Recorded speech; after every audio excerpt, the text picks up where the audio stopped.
अस्सलामु अलैकुम रहमतुल्लाहि व बरकातुहू। दोस्तों कैसे हैं आप लोग। उम्मीद करते हैं कि आप तमाम लोग ठीक ठाक होंगे, खैरियत से होंगे। आज की वीडियो में हम कुवैत की कुछ बड़ी और इम्पोर्टेंट जो अपडेट आ रही है वो आप लोगों के साथ शेयर करने वाले हैं। दोस्तों पहली अपडेट ये है कि फरवानिया के इलाके में एक अभियान चलाया गया जिसके नतीजे में 21 गैर मुल्कियों को गिरफ्तार किया गया है जो इकामा कानून की खिलाफ वर्जी कर रहे थे। यानी इनमें से बहुत सारे लोगों के पास इकामा नहीं था या फिर कई लोग ऐसे थे जो अलग काम कर रहे थे, यानी अपने कफील से अलग काम कर रहे थे, उनको भी गिरफ्तार किया गया है।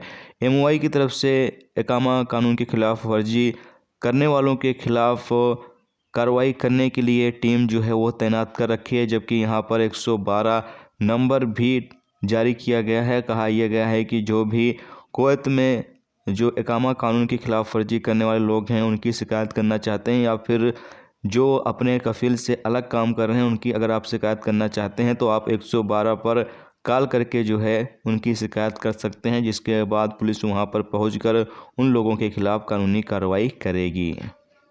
इसके अलावा अगली अपडेट ये है कि public authority for civil information PACI की तरफ से ऐलान करके बताया गया है कि 20 नंबर यानी आर्टिकल 20 नंबर वालों के लिए नया सिविल ID कार्ड जारी किया गया। यानी कि जो डोमेस्टिक वर्कर हैं, खादिम बीजे पर जो लोग काम करते हैं उनके लिए नया सिविल ID कार्ड जो है वो जारी किया गया है जो चिप्स वाला होगा, यानी कि इस सिविल ID में चिप्स लगा होगा। जबकि यहाँ पर बताया गया है कि जो पुराना सिविल ID कार्ड है जब तक वो समाप्त नहीं हो जाता है जब तक वही एक्सेप्ट किया जाएगा। समाप्त हो जाने के बाद जब आप नए सिविल ID रिन्यूअल करने के लिए अप्लाई करेंगे तो आपको नया सिविल ID कार्ड जो है वो जारी किया जाएगा जो चिप्स वाला होगा। जब तक आपकी सिविल ID समाप्त नहीं होती है जब तक वही सिविल ID जो है वो काम करेगी। जबकि ये सिर्फ और सिर्फ जो डोमेस्टिक वर्कर हैं यानी खादिम वीज़ा वाले हैं उनके लिए ही अभी जारी किया जाएगा। बाकी जो पोस्ट पर या कंपनियों में जो काम करने वाले लोग हैं उनके लिए फ़िलहाल अभी ये चिप्स वाला जो सिविल ID है वो जारी नहीं किया जाएगा।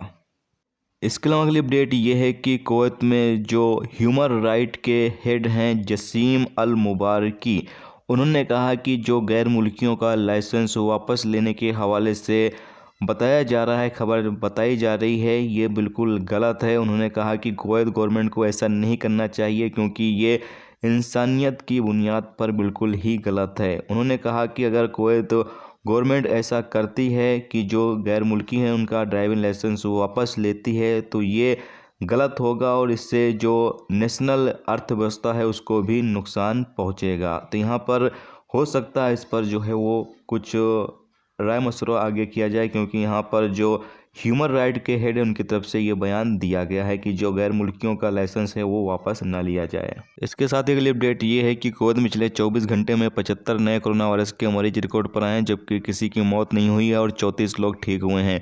पिछले 24 घंटे में 21,522 लोगों का कोरोना टेस्ट किया गया है। कुवैत में इस वक्त जो एक्टिव केस है उनकी तादाद बढ़कर 539 हो चुकी है, जबकि जो ICU में केस है उनकी भी तादाद 4 हो चुकी है। यानी कि यहाँ पर कुवैत के अंदर कोरोना के जो मरीज हैं वो अब फिर से बढ़ने लगे हैं, जबकि एक्टिव केस जो हैं उनकी भी तादाद बढ़ने लगी है। तो ये एक अच्छी खबर नहीं है तमाम लोगों के लिए। तो ये दोस्तों आज की कुवैत की कुछ बड़ी और इंपॉर्टेंट अपडेट जो आप लोगों के साथ शेयर की गई। तो उम्मीद करता हूँ ये वीडियो आपको पसंद आई होगी। पसंद आई वीडियो को लाइक और शेयर जरूर कर दें। चैनल पर नए हो चैनल को सब्सक्राइब कर लें, क्योंकि यहाँ पर आपको कुवैत के हवाले से जो भी ताज़ा अपडेट ताज़ा जानकारी होगी वो देखने को मिलती रहेगी। वीडियो देखने का बहुत बहुत शुक्रिया। अल्लाह।